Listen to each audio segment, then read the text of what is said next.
Olá, querido. Esse aqui é o Face a Face que chega até você. Eu sempre gosto de agradecer você por nos receber, por permitir que a gente entre aí no ambiente da sua casa, do seu carro, das suas atividades, para compartilhar coisas tremendas que o Senhor faz na vida de pessoas. Porque o Face a Face é isso. A gente revelar que Deus fala face a face conosco, que Deus se manifesta na vida das pessoas, que usa meios diferentes, pessoas diferentes, lugares diferentes, mas Ele é o Senhor que se importa conosco. E hoje eu queria rapidamente pensar um pouquinho na mensagem de Lucas 17, versículos 3 e 4, onde, depois de Jesus falar aos seus discípulos a respeito dos tropeços que são impossíveis da gente evitar que aconteçam na nossa vida, ou seja, pessoas que venham a tropeçar e nos escandalizar, pessoas que falham conosco e fazem com que, às vezes, a nossa fé seja machucada, dolorida. Ele diz: olha, é impossível que escândalos não venham a acontecer. E ele vai dizer: essas pessoas que vivem os escândalos vão ter que se resolver comigo. E o negócio é tão sério, mas tão sério, que era melhor colocar uma pedra pesada em volta do pescoço e se jogar na água, porque eu levo a sério essas questões quando a vida escandaliza os pequeninos de Deus. Mas, ao mesmo tempo, Jesus olha para as pessoas que poderiam ser as escandalizadas e diz assim para os seus discípulos: se alguém vier pedir perdão para você, não é? 7 vezes, não é? No mesmo dia, então você perdoa. E lá em Mateus 18, 21 e 22, o evangelista diz que Jesus acrescenta: e se for 70 vezes 7 por dia, perdoa. Meu Deus do céu, 490 vezes num dia, a mesma pessoa pedindo perdão. E o pior é que às vezes é sobre o mesmo assunto. Olha que coisa complicada. E a gente fica pensando, por que Jesus leva tão a sério essa questão do perdão? Porque, em primeiro lugar, perdão é libertação para nós mesmos. Às vezes a pessoa que escandalizou ou nos machucou está vivendo a vida dela normalmente. E nós que estamos carregando a mágoa e a dor, estamos aprisionados ao sofrimento, aprisionados ao tempo, aprisionados à memória. E quando a gente libera perdão, quando a gente abre o coração para obedecer Jesus e perdoar por causa do amor de Jesus, vem libertação sobre a nossa vida. Nós estamos livres do passado, livres da dor, livres da mágoa no nosso coração. Porque perdoar é, na verdade, uma expressão de amor de Deus que flui em nós. Perdão não é natural para a natureza humana, para nós. Perdão não. O que a gente tem vontade é de pegar o pescoço. Eu tenho sangue italiano, já falei várias vezes. Às vezes me dá uma vontade de esganar, só um pouquinho, só esganar um pouquinho. Eu acho que você já sentiu esse desejo também.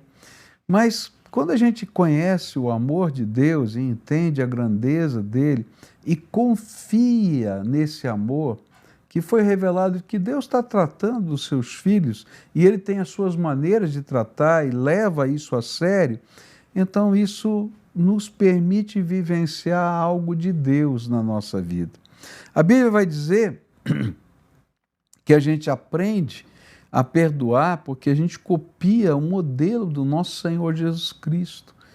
Nosso Senhor, um dia lá, a Trindade reunida, num segredo que a Bíblia chama de mistério, né, que só a Trindade conhecia, nem os anjos conheciam, ninguém conhecia. Eles elaboram o plano para a nossa salvação. Ninguém acreditava, nem Satanás, nem os anjos, que o homem poderia ser salvo. E aí então eles decidem que a palavra viva de Deus, Jesus Cristo se esvaziaria da sua glória para caber na forma humana, para tomar o nosso lugar na cruz do Calvário e mais, descer ao Hades, lugar que a gente chama de inferno, para tomar das mãos de Satanás as chaves da morte e do inferno, para que todo aquele que nele crê não pereça, mas tenha vida eterna. Perdão é a essência da obra da salvação que nasceu no amor do coração do Pai e que passa por toda a Trindade. E quando esse evangelho é anunciado, Paulo diz, um mistério que só eles sabiam, nos foi revelado. Perdão é copiar o modelo de nosso Senhor Jesus Cristo. Foi por isso que quando Jesus ensinou a oração chamada, oração dominical, oração do Pai Nosso, ele disse, perdoa-nos assim como nós perdoamos aos nossos devedores. E é interessante porque o Senhor vai dizer assim, olha, se você não aprender essa lição básica do que significa ser cristão, até os seus pecados ficam complicados, porque a medida que nós usamos para com os outros é a medida que Deus usará para conosco. É isso que Jesus ensinou, com a medida que você mede, eu também meço você. Então, se eu sou capaz de ter misericórdia, se eu sou capaz de revelar um pouquinho de graça, eu vou receber ainda mais misericórdia e graça do Senhor. E a pergunta que eu tenho é, como é que você lida quando alguém machuca você? Você fica aprisionado à dor, ao passado? Então liberte-se hoje. Como é que você ora pedindo perdão pelos seus pecados, se você não é capaz de perdoar os pecados das pessoas que falham com você? Como é que você confia no amor de Deus, se você não é capaz de expressar amor de Deus através da sua vida? Hoje eu queria te dar uma palavra de esperança. E a palavra de esperança é: perdão é libertação. E eu termino dizendo para você, José estava chorando, morrendo de raiva dos seus irmãos. Por isso ele coloca a caneca lá, José do Egito, coloca a caneca dele lá e diz, roubaram, deixa 2 ali com ele, manda os outros embora, aquela tensão toda, mas chega uma hora que ele não aguenta, o coração dele explode, ele começa a gritar e chorar, e todo mundo do lado de fora da sala escuta aquilo. E naquela hora, quando ele libera perdão, quando os seus irmãos dizem, nós pecamos contra você, ele tem uma iluminação que ele não tinha antes. Não foram vocês, mas o plano de Deus era que eu pudesse estar aqui nesse lugar e eu não estaria se vocês tivessem me feito só bem na vida, porque foi o mal deles que o colocou lá, para que houvesse preservação da vida na terra. E eu quero dizer uma coisa para você que está sofrendo. A Bíblia diz que todas as coisas contribuem para o bem daqueles que amam a Deus. Até quando fazem mal para você, Deus é capaz de transformar em bênção na sua vida, se você seguir os valores do reino e tiver a capacidade de ser liberto das dores, da amargura da alma. Esse é o Face a Face, eu espero que você fique conosco, porque hoje a gente tem um convidado muito especial que eu vou ter o prazer de apresentar, de conversar e trocar ideias junto com você.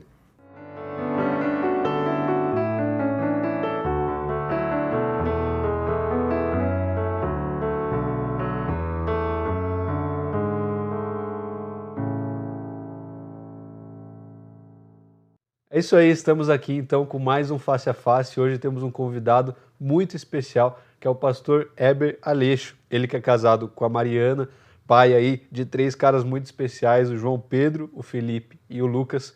Também é formado em teologia e filosofia, mestre inclusive, olha só, em ciência social da religião. O Heber, nos últimos anos, exerceu cargos de liderança na Convenção Batista Brasileira e, por 3 mandatos, foi presidente da Convenção Batista do Planalto Central. Hoje, ele é diretor executivo da Life Shape Brasil e pastor da Igreja Batista Vida em Brasília. Seja muito bem-vindo, pastor Heber. Hoje eu estou aqui com o meu amigo Heber Aleixo, né? Eu tive o prazer de conhecê-lo. Não faz muito tempo, não, que eu conheci, mas sempre admirei toda vez que a gente teve a oportunidade de conversar, de conhecer, de falar.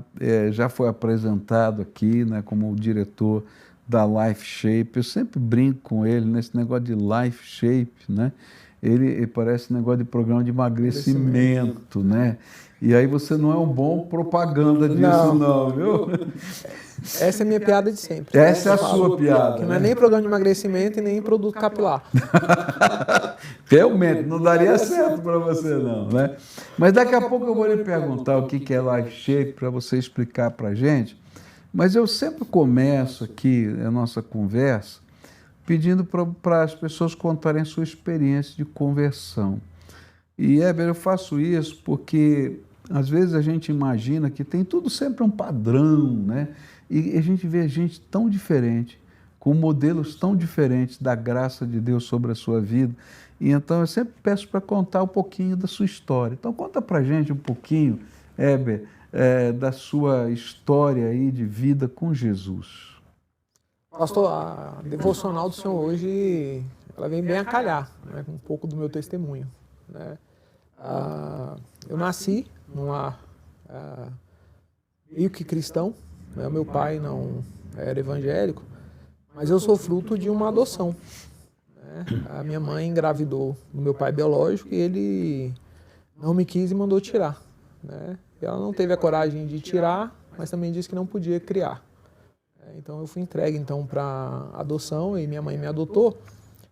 Só que eu vim para um lar onde a minha mãe, evangélica, né, mas o meu pai um sacerdote caído, né, um homem com vícios, né, muito promíscuo na vida em si, né, tive situações para pegar meu pai como empregada na cama, né, então desse cenário. E uma grande crise que eu enfrentava no meu coração era aquela ideia da rejeição, né, de ter sido deixado pelo pai e pela mãe, né, e cair naquela família, né, porque a minha ideia era que se já tinha dado muito errado lá atrás, Deus ele podia ter agido de alguma forma com graça para eu ter nascido numa boa família, onde eu tivesse recursos e fosse um lar mais tranquilo. E nesse contexto, você tinha raiva de Deus? Então, eu não conseguia chamar Deus de pai. Tá. Esse era um processo, porque a figura dos dois pais, bem corrompidas, né? Então, eu lembro de situações das pessoas chamarem Deus de pai, e aquilo me causava uma estranheza, né? Eu lembro numa classe de escola bíblica dominical, uma menina orando, falando, papai do céu, eu belisquei ela, né? E ela começou a chorar e eu falei com a professora, não pode ficar chamando Deus de pai. Então, eu lembro dessa imagem na minha cabeça, na escola. Tanto o pai adotivo quanto o biológico. Nenhum dos dois foi a representação de Deus na minha vida, né? E nesse processo todo, isso causou uma revolta no meu coração, né? Eu lembro que na escola ainda pequeno, quando um pai deixava o filho no colégio e eu via o pai dando um abraço e um beijo, eu ia bater naquele menino no colégio. E você não é pequeno, né? Não, sempre fui maior da turma. Eu fui expulso de colégio por conta disso. Sério? Minha mãe professora, sendo chamada, e o pessoal querendo que explicasse. Eu não explicava, eu falava, não, ele apanhou porque ele merece apanhar, né? Mas por dentro ali, o coração sabia o que era aquela resposta, né? E foi todo esse processo na igreja, ali presente, mas sem ter tido uma experiência de conversão mesmo mais profunda, né? Na minha adolescência, foi quando as coisas começaram a mudar. Eu era membro de uma igreja, meu pastor, né, ele dando um mês da família, ele falou com a igreja o seguinte, olha, se você, menina, for casar, olhe para o pai do rapaz, porque ele vai ser igual ao pai dele. E meninos, olhem para a mãe das meninas, porque elas vão ser a mãe delas lá na frente, né? E eu, assim, numa família completamente destruída, né, com um histórico muito complicado. A gente era aquela família que ligava de madrugada para o pastor ia lá em casa resolver problema, né? Não foi uma ou duas vezes que isso aconteceu.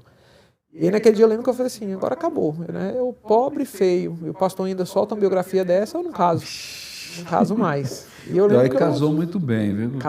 Uma esposa dele muito bonita, muito amável, muito querida. Eu brinco que ninguém acredita que eu casei com a Mariana, né, por livre e espontânea vontade dela. Né?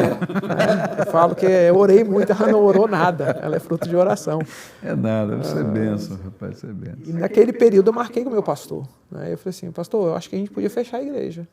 Porque na palavra que o senhor deu domingo aqui, não tem mais por que a gente estar aqui. Se é para mim ser igual ao meu pai, o que eu estou fazendo aqui? Bom. Meu pastor teve uma hombridade, assim, uma integridade muito grande. Porque no outro domingo ele chega na igreja pela manhã e ele fala assim, olha, eu queria pedir perdão por uma palavra que eu falei aqui ontem, no domingo passado. E existem pessoas aqui que têm problemas com seu pai, que têm problemas familiares, mas o evangelho que a gente acredita é um evangelho de novas histórias, de transformação. Então, se você tem problema com seu pai, se você precisa de um cuidado, a igreja está aqui para isso. Eu queria que esses jovens ficassem em pé. E eu lembro que eu já vinha andando. Meu pastor naquele dia me abraçou e ele falou assim, você agora vai ser meu filho. Nossa, E outros jovens que estavam ali também se levantaram, foram ali à frente. E ali começou todo um processo de cura. Meu pastor, literalmente, ele me adotou. Na segunda-feira ele já foi para minha casa. Eu lembro que ele entrou no meu quarto e ele militar, né? Ele tirou todas as minhas roupas do guarda-roupa, falou assim, vou passar aqui no final do dia, eu quero essas roupas todas arrumadas, mais escuras para as mais claras e tal. Desse, no quarto de desse homem, nível de adoção? Desse nível. Sim. Tem que ser arrumado, aquela questão toda. Ele passou realmente, aí olhou meus tênis, e ele falou assim, ó, tênis sujo, não pode, eu quero amanhã esses tênis todos lavados, sapatos engraxados. E nessa hora, você queria mesmo um pai, cara? Pastor, isso foi um negócio que marcou, porque quando ele saiu lá de casa, eu lembro, naquela segunda pela manhã, eu comecei a chorar. E minha mãe perguntou assim, o que foi? É porque ele bagunçou o seu quarto? Eu falei, não, é porque ele prestou atenção em mim. Nossa, que coisa linda. Eu falo que ele naquele dia, talvez, foi a primeira vez assim que eu vi alguém parando e assumindo essa posição, essa postura, né? Mas ainda era muito complicado, né? Aquela questão toda com Deus e aquele processo todo, né? Mas a minha vida ela resolveu por duas situações, né? Primeiro que eu comecei a olhar a vida de Cristo, né? E Isaías 53 diz que pelas pisaduras dele nós fomos curados. E eu comecei a entender naquele dia que o meu sofrimento ele podia servir de bálsamo de cura na vida de outras pessoas. Eu podia ter duas opções com o meu sofrimento. Eu podia me vitimizar, ou eu podia ser tremendamente usado por Deus para que através do meu sofrimento outras pessoas pudessem também ser curadas, né? Eu estava passando por aquele processo de cura. Tem um livro da Elizabeth Elliot que ela vai falar sobre a viuvez dela, e em um momento ela diz assim, Deus ele me permitiu enfrentar a viuvez. E depois ela fala assim, não, ele me fez enfrentar a viuvez. Porque Deus ele é soberano em todas as coisas. Uau. Naquele dia eu comecei a entender que Deus ele é soberano em todas as coisas, até na minha história. E que Deus podia usar a minha história para fazer alguma coisa. E aí eu fui olhar a história de Jesus, ele também é um filho adotivo.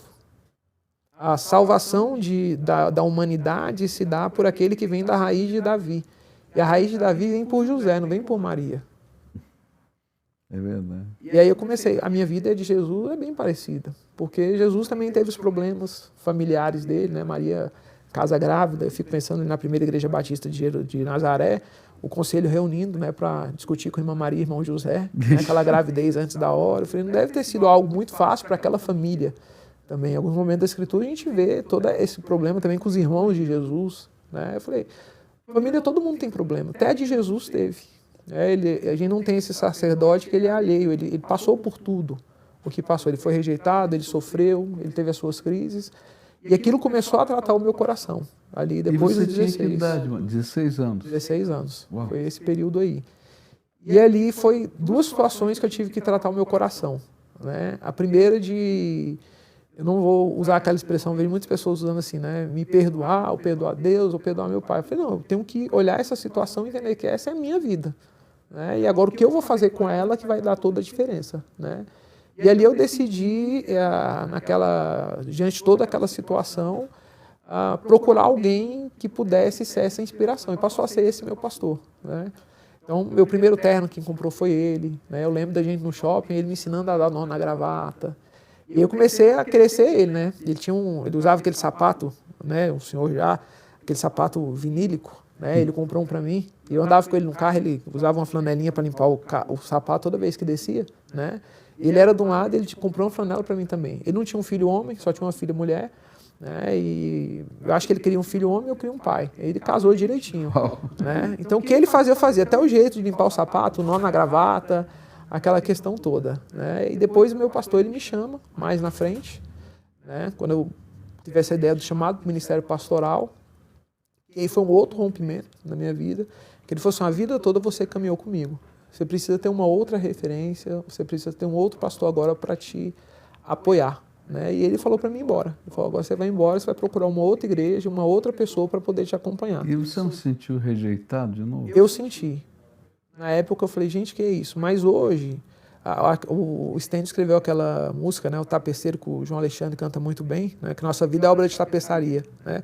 Hoje eu olho para trás e eu vejo que o meu pastor viu coisas que eu não conseguia ver. Hoje eu olho, se eu tivesse continuado com ele, eu não tinha chegado onde eu cheguei. Eu não estava vivendo o que eu vivenciei, né? Ele encontrou um caminho que ele falou assim, você precisa ir por esse caminho aqui porque você tem um potencial muito grande. Hoje eu olho para trás e eu consigo ver tudo isso, né? Mas quando a gente está enfrentando o problema ali, a gente não consegue ver essa situação, né? Então ali com 16, 17 anos foi esse grande encontro, mesmo assim, que eu tive com Cristo, chamado para o ministério, né, pastoral.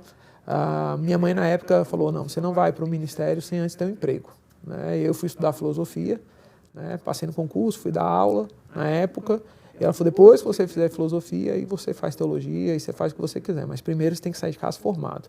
E eu me formei, fui trabalhar, aquela questão toda, e fui conversar então com esse pastor, agora não mais o meu pai ali, né? Mas o pastor Valci, na época ele falou assim, eu não acredito em ministério de tempo parcial. Vai lá, pede demissão, sacrifica o seu Isaac e vem aqui conversar. E foi um outro processo onde Deus foi trabalhar no meu coração. Fui falar com a minha mãe. Você tinha um emprego estável naquela época? Tinha, estável, ganhando direitinho, ganhando bem, professor da Secretaria de Educação do Distrito Federal.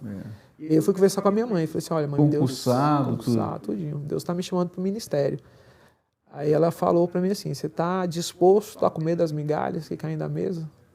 Porque a vida do pastor é muito complicada. E eu lembro que ela sentou com as minhas irmãs, eu estava no meu quarto, assim, a janela dava para ouvir. Eu lembro dessa conversa lá com as minhas irmãs. Falando assim, olha, seu irmão vai para o ministério, eu não tenho dúvida do chamado dele. Mas eu não vou estar aqui a vida toda, ele vai casar, geralmente pastor tem muito filho. Todo pastor passa dificuldade. E vocês vão assumir o compromisso comigo. Enquanto eu estiver viva, eu vou ajudar o seu irmão, mas quando eu morrer, vocês precisam ajudá-lo com os filhos. Eu lembro que aquilo foi uma punhalada no coração, né? De falar assim, nossa, agora o que eu vou fazer? Né? Mas Deus foi gracioso, assim, em todos os momentos. Aquelas crises que eu vejo muitos pastores falar que tiveram, eu não tive, eu não passei por isso. Foi na igreja, assim, que eu digo que eu vivi os melhores anos da minha vida. Por isso que eu sou apaixonado por igreja, né? A resposta de Deus para o mundo é a igreja. Né? A igreja foi quem nos abraçou como família. Hoje o que eu vivo, né? E eu acho que tanto questão do sucesso profissional, ministerial, familiar, é por aquilo que a igreja me proporcionou. Né? Eu fui abraçado pela igreja, eu fui cuidado pela igreja, eu fui orientado na minha vida pela igreja. Né? E nesse período todo, né, saí, fui para o seminário, aí virei seminarista, aí virei meu pastor na época, falei, pastor, e agora a igreja vai pagar o seminário? Ele falou, não, o grande primeiro desafio que você vai ter é as pessoas acreditarem que você foi chamado para eles começarem a pagar seu seminário. Eu falei, pastor, eu estava trabalhando, se eu for para me sair e vir para cá. Ele falou, não, você tem que aprender. Né? Você tem que aprender. O pastor precisa ter esses desafios. Né? E eu passei no vestibular em primeiro lugar, quando eu prestei o vestibular, e o diretor da faculdade teológica era o Gilton Moraes, na época. Né? E eu lembro que eu olhei o meu nome e falei assim, gente, como eu vou pagar isso aqui agora? Aí eu saí, aí o Gilton nem me conhecia naquela época, aí virou e falou assim, você vai estudar teologia aqui? Eu falei, pastor, eu vou, mas eu não sei como eu vou pagar ainda. Aí ele falou, vamos ali no meu gabinete que eu quero ouvir sua história. E a gente sentou e conversou, ele falou para mim assim naquele dia, olha, ninguém deixa de estudar por não ter condições. Você vem e depois a gente vê como faz. Né? E eu me matriculei sem saber como eu ia pagar. E por algumas vezes o Gilton me chamou, falou assim, você está precisando de livro? Eu vou te dar o livro. Você está precisando de algum apoio? Pode deixar que eu te apoio. E o Gilton foi um segundo pastor ali que investiu muito na minha vida. Né? Menos de um ano depois, a faculdade passou por um problema financeiro. né? E eu fiquei pensando na época, né? Falei assim, acho que todo mundo aqui é igual eu. Né? A gente colocou aqui dentro. E a minha igreja, na época, deu um valor muito alto, que pagaria minha faculdade ali 5, 6 vezes, a faculdade toda, para poder cobrir financeiramente aquele problema que a faculdade estava tendo, né? E eu lembro que o Gilton falou assim, isso aqui é um investimento, né? A gente semeia na vida das pessoas e depois Deus honra e vem aqui. Então, são várias situações assim de milagres, de condução do Senhor. Deixa eu pegar um gancho aqui, né? Só para fazer um comentário. Quando você falou, né, da visão da sua mãe, né, de que você ia ser pastor e que você ia comer das migalhas que caem da mesa, tem muita gente que pensa que se sustenta, né? Mas eu costumo dizer aqui na igreja que se Deus tirar a mão de graça de sobre a vida de cada um, nem respirar você respira, porque até o fôlego da vida procede da mão de Deus. E que quem nos sustenta é Deus. E não importa se você é pastor ou não é pastor, quem sustenta você é Deus. A sua fé, o seu compromisso com Ele, a sua fidelidade, vão fazer diferença, né? Se você vive essa visão de vida, você nunca vai comer migalha. Você sempre vai comer do banquete do Deus Todo-Poderoso, que é Senhor da vida, sendo pastor ou não sendo pastor. Então eu posso dizer, né, que você é pastor, eu sou pastor há 43 anos, e eu não vivo de migalha, eu vivo daquilo que o meu Pai, que é bom, me dá todo dia, né? E eu digo assim, cada crente aqui que vive na dependência do Senhor vai aprender a bondade de Deus sobre a sua vida. E a gente vai ouvir as histórias da bondade de Deus. Você deve ter muitas, não é?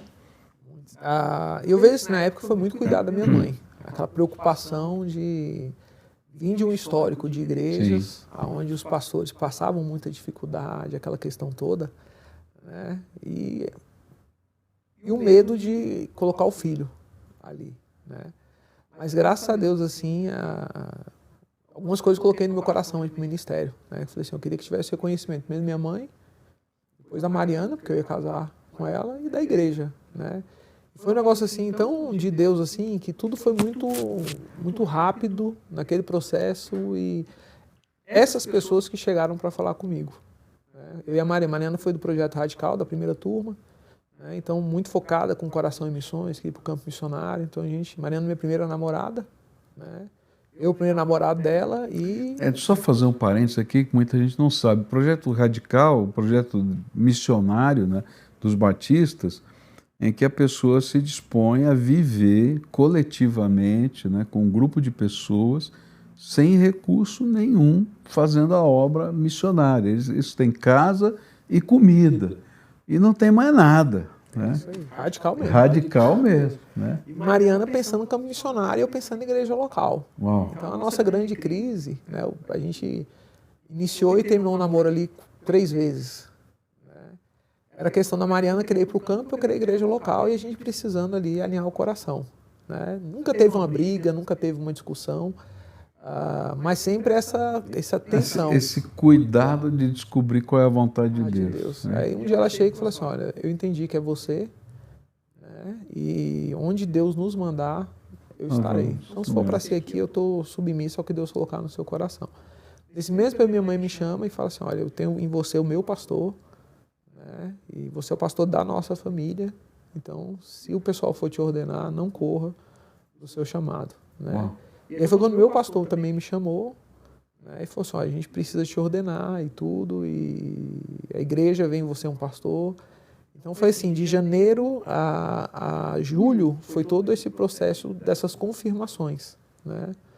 Aí a gente já marcou o concílio, eu tive o concílio já, no outro ano fui ordenado e já comecei a trabalhar ali na igreja, 2009. Em janeiro de 2009, na Assembleia da Convenção, foi minha ordenação. O Brasil Batista todo reunido lá no DF, né? E aí a gente estava ali reunido e foi a minha ordenação ali naquele período, né? Então, para 14 anos, agora em janeiro, completou de ordenação ao Ministério Pastoral. Que maravilha. Uau, quanta coisa bonita, né? Vale a pena a gente ouvir histórias, né? Porque essa história da paternidade que você colocou, nossa, que coisa impressionante. Eu fiquei admirado. E hoje a gente enfrenta isso, nos lugares que eu tenho passado, eu compartilho isso, é um problema que a gente tem enfrentado como igreja. A gente tem uma época, ou vivemos em uma época de sacerdotes caídos, né? De homens que não assumem o seu papel como sacerdotes do lar, como homens que precisam exemplificar a Cristo, né? Um padrão de masculinidade bíblica. Estou vendo a gente falar muito sobre masculinidade, mas quais são os nossos referenciais de masculinidade, né? O Balboa, né, da minha época, né? Não, é Cristo. É Cristo. E a gente tem aberto mão de ter o Cristo como nosso modelo, né? E a gente enfrenta um problema na família, a gente enfrenta um problema na igreja, a gente enfrenta um problema na sociedade. Eu estava ouvindo uma mãe comentando, né? E ela dizendo assim que o filho dela gostava dos super-heróis, né? E aí tal, tinha os bonequinhos dos super-heróis e tal. E aí então, num tempo para cá, ele mudou, pequenininho ainda, né? E dizia assim: mamãe, não tem super-herói melhor do que Jesus. Olha só que coisa tremenda.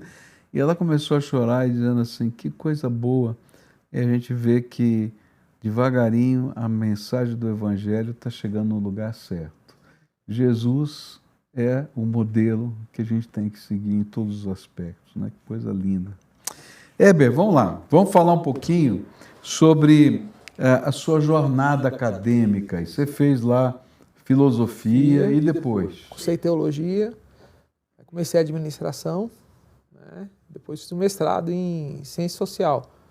Caramba, você fez né, um espectro altíssimo aí, vamos lá. A ideia é assim, no início meu eu queria fazer teologia. Filosofia para aprender a pensar, vamos pensar ali. Na verdade, eu queria fazer teologia, já, porque meu pastor de cara. Só que o meu pastor, ele era formado em filosofia. E quando a minha mãe falou assim, ó, você não vai fazer teologia primeiro, você tem que ter uma profissão, aí eu falei, vou fazer filosofia, porque eu acho que é muito próximo da teologia, a gente começa a olhar ali os primeiros teólogos, né, estudar filosofia, matemática, nunca fui bom de matemática, né, eu falei, então filosofia eu acho que vai ser um campo bom para depois eu juntar ali com a parte teológica, né. Então a opção de filosofia, a princípio, não foi amor, paixão, não, foi a figura do meu pastor, né, e eu achei que seria muito próximo da teologia. Né? Então optei por filosofia, mas foi o que abriu também a questão do trabalho, né? E aí depois eu fazia teologia já para o ministério pastoral. Né? Quando eu vou para Life Shape, né, coordenando a parte de projetos, na época aí foi quando eu fui cursar administração. Né? E nesse interregno ali da filosofia para a administração, meu pastor tem pós-doutorado, aquela questão toda, né, e um referencial muito grande, né? Eu falei assim, eu preciso estudar. Quero ser igual a ele. E aí eu fui fazer o mestrado. Né? Concluí o mestrado, mas cheguei à conclusão que eu não era tão acadêmico igual ele. Uma pastoral mais prática do que acadêmica. Mais direta lá. Mais direta. Tá bom, gente. Eu tenho que fazer uma pausa aqui para chamar os nossos patrocinadores. E na volta, eu quero que você fale um pouquinho sobre Life Shape, o que é, como funciona, os projetos, especialmente o de formação de líderes, né? Que eu acho que é uma das coisas mais bonitas que ela faz, mas isso você vai contar para a gente.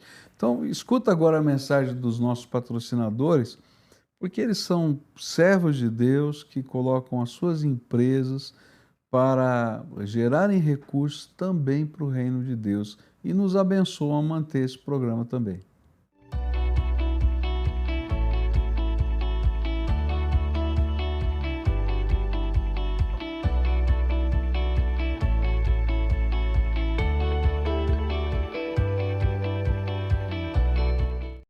O Colégio Objetivo acredita no fazer para aprender e oferece experiências na melhor estrutura da cidade. Aprender é verbo, é ação e ensinar é objetivo. Matricule seu filho. Precisando trocar os pneus? Aqui na Barão tem pneus Pirelli para seu automóvel, caminhonete, SUV e até caminhão. Pneus a partir de R$ 309. 9 lojas em Curitiba e região. Pirelli é na Barão Pneus.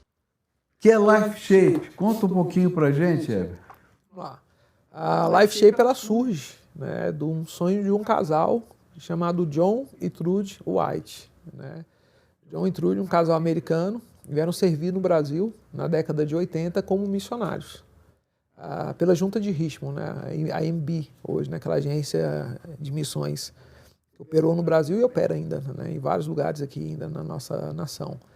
E a Trudy, ela era filha do Trudy Cat, que foi quem fundou a Chick-fil-A, que é um fast food, tem lá nos Estados Unidos, são quase 3.000 restaurantes que eles têm.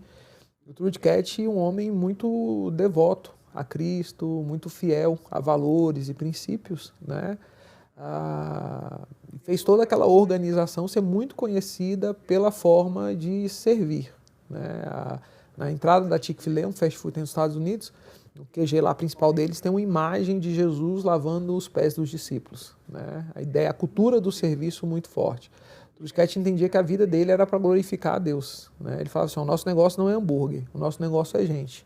Quando a gente chegar no céu, Deus não vai nos perguntar quantos hambúrgueres a gente vendeu, mas Ele vai perguntar se nós fomos bons mordomos daquilo que Ele colocou nas nossas mãos, né? Então a Trudy, o próprio pastor John, nessa cultura, vieram para o Brasil com o desejo de servir. Apesar de ser uma família com uma condição financeira muito boa, para mim eles são um exemplo de humildade, de abnegação, de serviço, porque aqui eles estavam e serviram. Conheci o John e é uma pessoa simples demais, amorosa demais, com uma visão extraordinária. E eles chegaram aqui no Brasil e criaram um orfanato. Né? Nesse trabalho lá em Brasília, passaram 68 crianças pelo nosso orfanato, e a ideia do orfanato não era simplesmente conseguir um pai ou uma mãe, mas era dar uma criação cristã, que os meninos pudessem sonhar, né? Então formamos engenheiros, advogados, professores, médicos, psicólogos, ali saíram formando famílias, né? Aí houve alguns problemas, eles precisaram retornar para os Estados Unidos por conta da enfermidade dos pais, tanto do pastor John como da Trudy também, eles foram dar esse apoio. E a Life Shape surge, então, logo depois do orfanato. Houve alguns problemas na época, mudança de governo, os orfanatos não podiam mais funcionar como funcionavam. E aí houve uma mudança para casa-lar, né? Sim, Isso. então houve toda essa mudança, precisou fazer aquela distribuição das crianças, não dava para continuar com o orfanato. Mas o coração do pastor John no Brasil, ele tem 2 filhos nascidos aqui, né? A gente brinca lá que o pastor John e a Trudy são os americanos mais brasileiros que a gente conhece, né? Eles são brasileiros, assim, eles têm uma paixão e um amor muito grande pela nossa nação. Eles decidiram, então, desenvolver aqui a formação de líderes. Só fazer um parênteses, né? É um americano que sabe fazer churrasco. Ele sabe, ele sabe. E é famoso pelo churrasco. É famoso. E eles decidiram, então, investir no nosso país, né? Em formar líderes. A Life Shape ela surge na ideia de apoiar a igreja para desenvolver o seu papel. A gente não está para competir com a igreja, mas a gente está para apoiar a igreja. E a gente entende que a maior crise que o mundo passa hoje é uma crise de liderança. A gente não enfrenta uma crise econômica, uma crise política, uma crise sanitária. Nós enfrentamos uma crise de liderança em todas as áreas.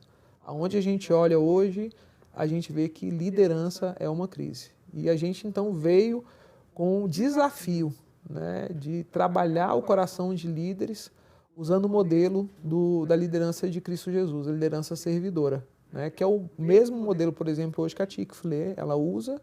A própria Life Shape, nos vários países, onde estão 64 países, né, tem usado esse modelo também de liderança servidora, mas acima de tudo é o que a gente vê no coração do pastor John e da Trudy, pessoas que servem, né. Eu tenho falado que em uma época onde todo mundo quer ser flecha, né, o desafio do nosso Life Shape é continuar sendo arco. Né. A gente tem ensinado as nossas pessoas, as pessoas ali que na liderança a gente não usa as pessoas para crescer. Mas a ideia de uma liderança servidora não é liderança servil. Né? O pessoal acha que liderança servidora é carregar a caixa, não é isso. A liderança servidora é olhar e ver o potencial que aquela pessoa tem, chegar naquela pessoa e fazer desenvolver as suas habilidades para que ela seja melhor.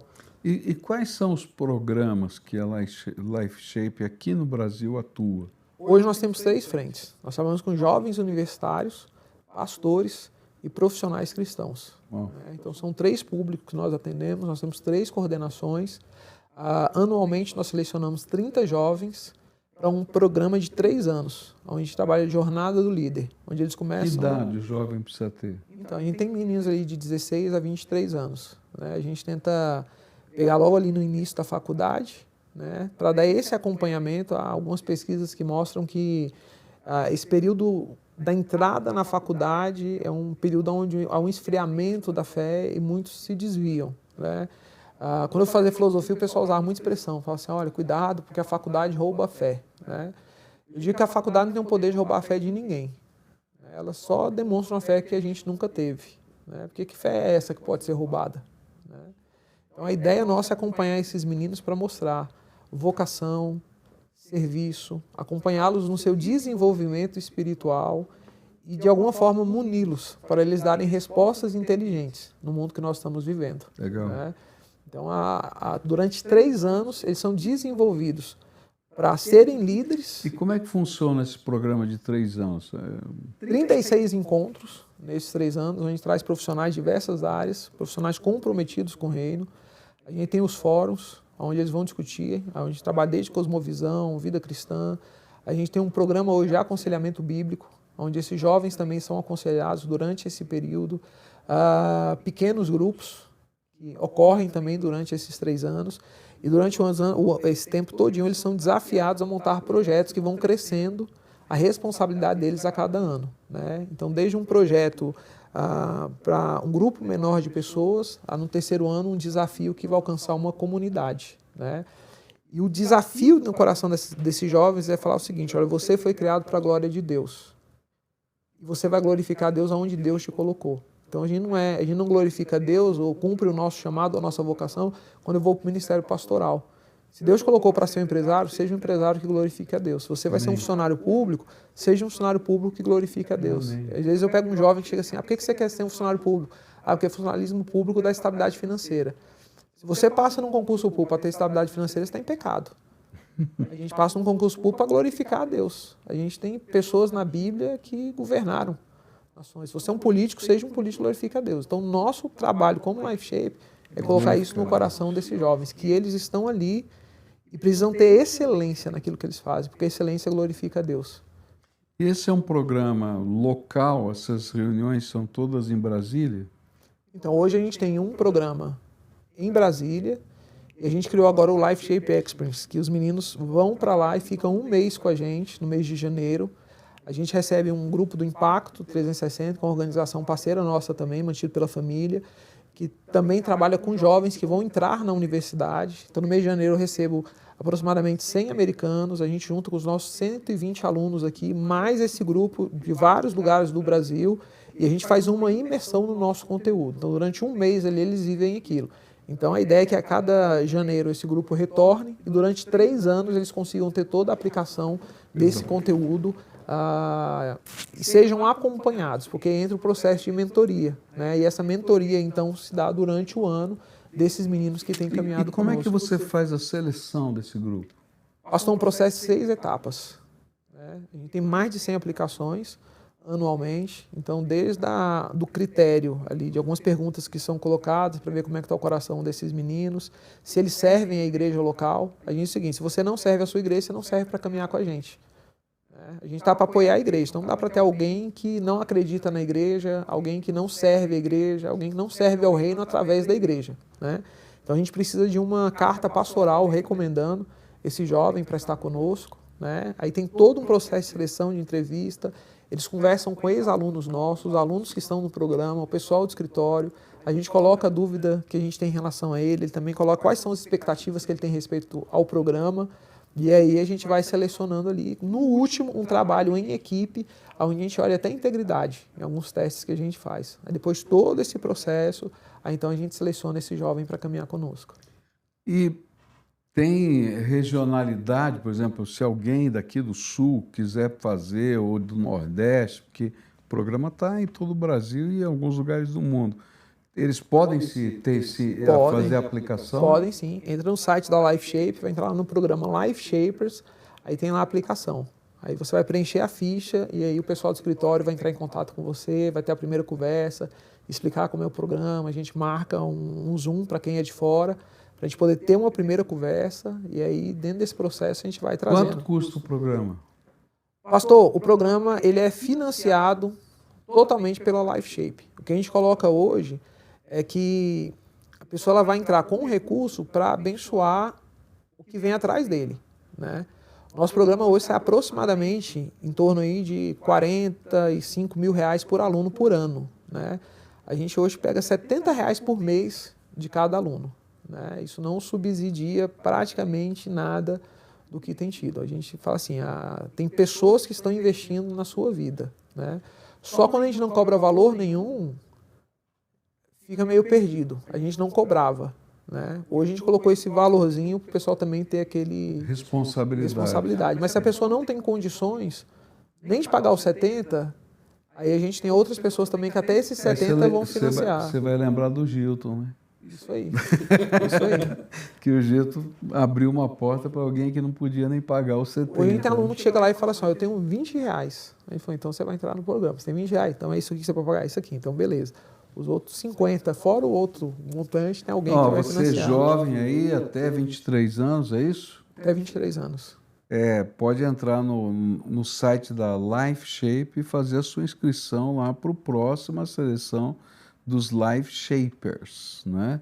E é uma seleção brava, porque são 30 por ano só, mas também eu conheci alguns dos professores, professor formado em Harvard, formado em tudo quanto é lugar. Tinha aquele que era de origem indígena, esqueci o nome. Augusto Júnior. Augusto Júnior. Augusto Júnior está fazendo parte da equipe agora, está coordenando a parte de profissionais cristãos. Oh, que maravilha. Olha, um cara sensacional. Eu conheci, não assisti nenhuma palestra, mas só as tiradas dele nas reuniões que a gente estava lá foi maravilhoso. Nossa. Ele é fera. Fera demais, demais, né? Tinha um outro também que era da área do serviço público. Sérgio, contador do Fundo de Pensão do Judiciário. Isso, o Sérgio. Nossa. Davi Lago está com a gente. Davi Lago, olha só, o filósofo aí, cristão, né? Coisa tão... Vale a pena, é top, top, top mesmo. Pena que são só 30, né? A gente tinha que fazer isso em vídeo, colocar núcleos aí espalhados pelo Brasil. Os processos agora é para expandir. Amém, né? Então, nos próximos 5 anos aí... Eu estou orando por você para expandir. Você sabe disso, né? Você sabe que eu estou orando por você. Eu lembro da sua palavra, né? Então, assim, LifeShape precisa ser Brasil. Tá só Brasília por enquanto. Mas a gente já está avançando. Chegamos em São Paulo. Agora. Por que não chegou a Curitiba, rapaz? Estou te chamando faz tempo. Vamos chegar com um projeto com jovens universitários aqui primeiro. Lá em São Paulo agora entrou profissionais cristãos. Tá, legal. E com os jovens universitários a ideia é expandir aqui para o Curitiba. Legal, vamos trabalhar juntos. Iniciamos esse ano o Trainee, que são para jovens recém-formados. Então agora para auxiliá-los no processo de ingresso no mercado de trabalho. Então se você acabou de formar jovem cristão também tem um programa focado para eles. E outros para profissionais que já estão inseridos no mercado de trabalho, que lideram equipes e tudo, a gente também tem um programa também para esse público. Olha, vale a pena essa questão toda. Mas você me contou lá em Brasília, quando eu estive com você, uma história que eu achei sensacional, um programa que um desses, eu vou chamar de meninos, né, um grupo deles, né, uma equipe deles, desenvolveu numa comunidade carente. Jardim ABC, Projeto Mais. Isso aí. Conta um pouquinho pra gente. Nos desafios, a cada ano vai crescendo ali a responsabilidade deles, né? Então, o pessoal do primeiro ano, eles montam um grupo ali com 3 alunos, né, desses 30, então, geralmente 10 grupos ali formados, e eles precisam replicar parte do conteúdo que eles têm aprendido para outros 30 jovens. E aí, em vários lugares, faculdade, comunidade, aquela questão toda.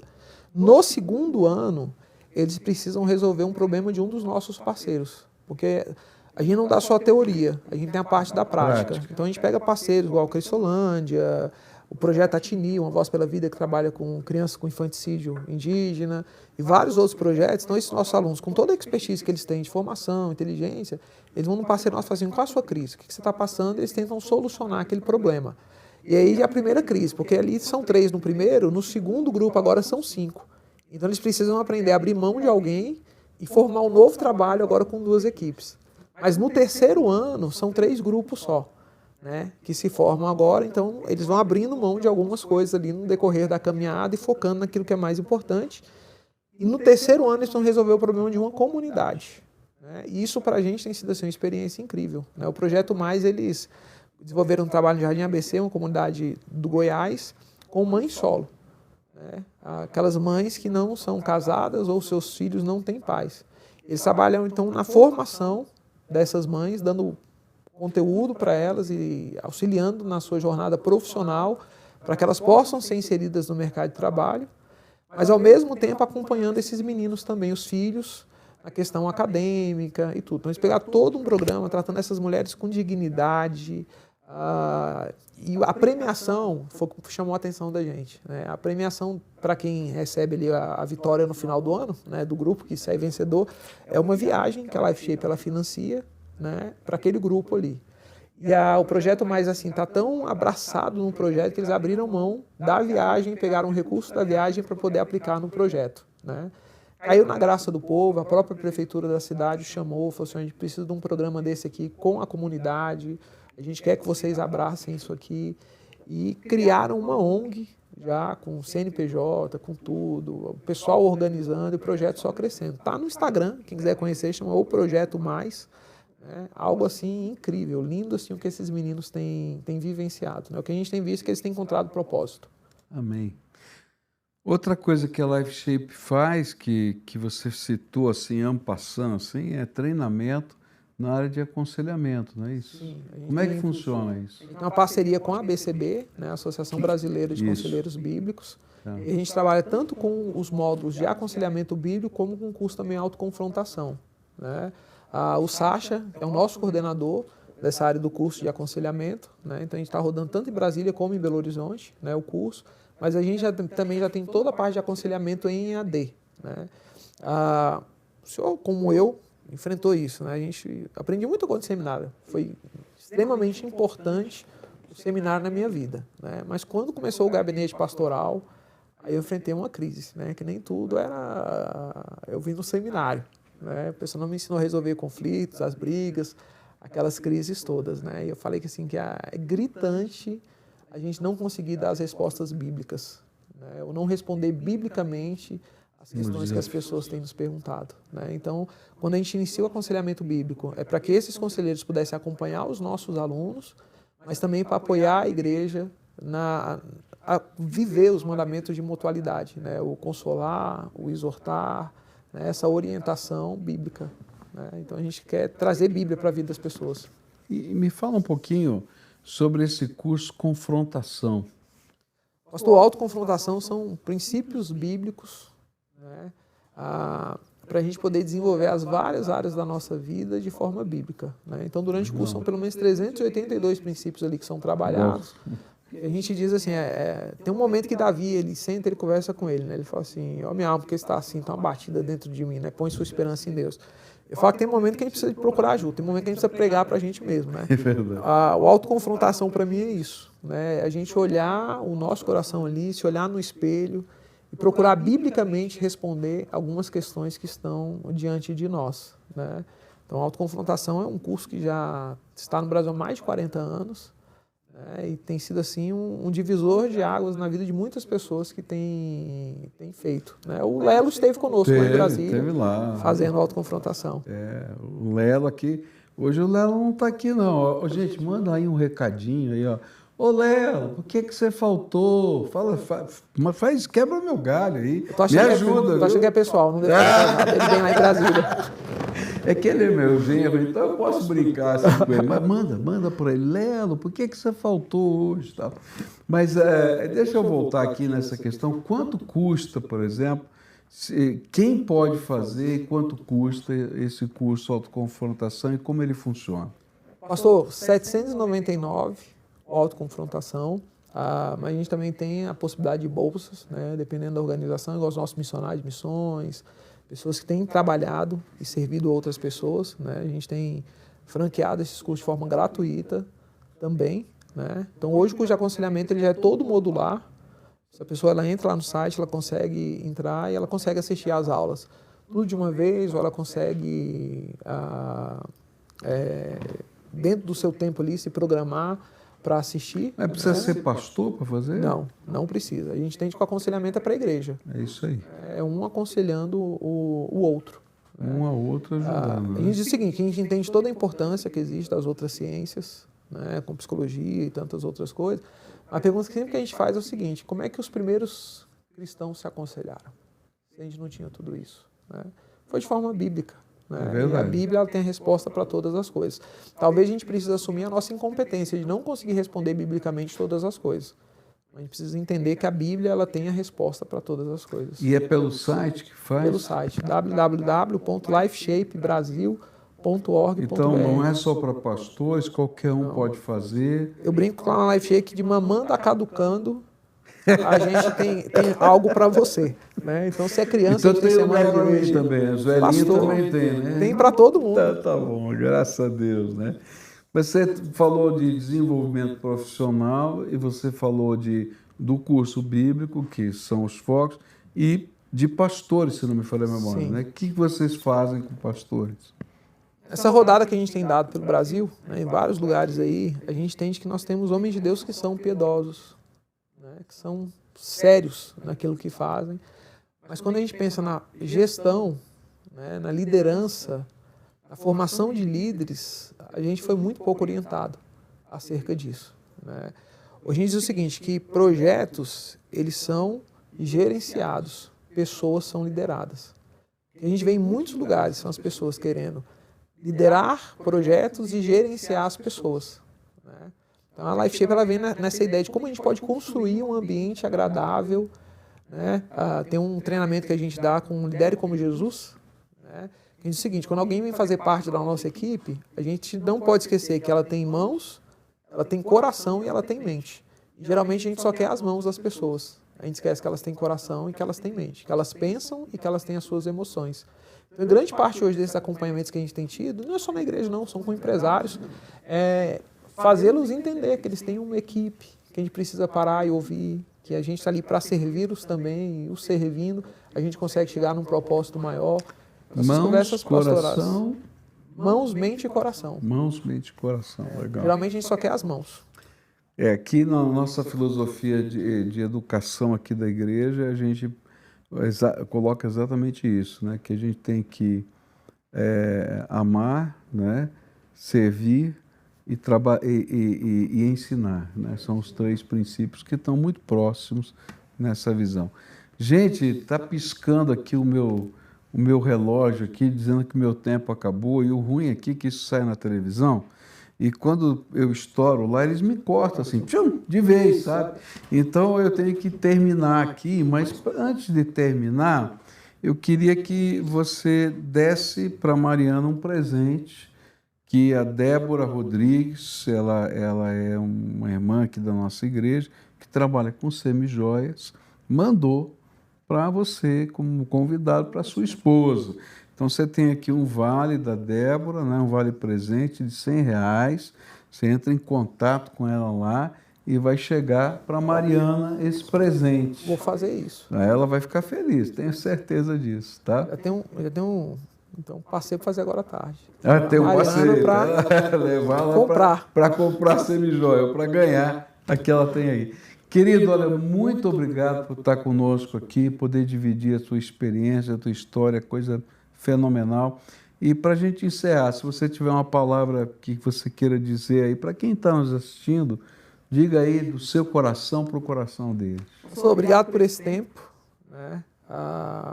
Por essa oportunidade que a gente tem tido, não só aqui, mas nessa caminhada de formação de líderes que o senhor tem comprometido, está comprometido também, né? A gente entende hoje mais do que nunca, né, que a resposta para o mundo é a igreja. Né, e a gente não pode perder essa oportunidade. Deus não nos deixou políticos, não nos deixou empresários. Deus, quando Jesus subiu, ele falou assim: eu vou deixar uma igreja. Né? É verdade. E a igreja ela não pode perder a sua importância, a sua relevância e o seu valor. Então, se você é igreja, é discípulo de Cristo Jesus, vem caminhar conosco, porque a gente quer quebrar o ciclo da pobreza espiritual no mundo. Né? E você pode fazer parte disso. Amém.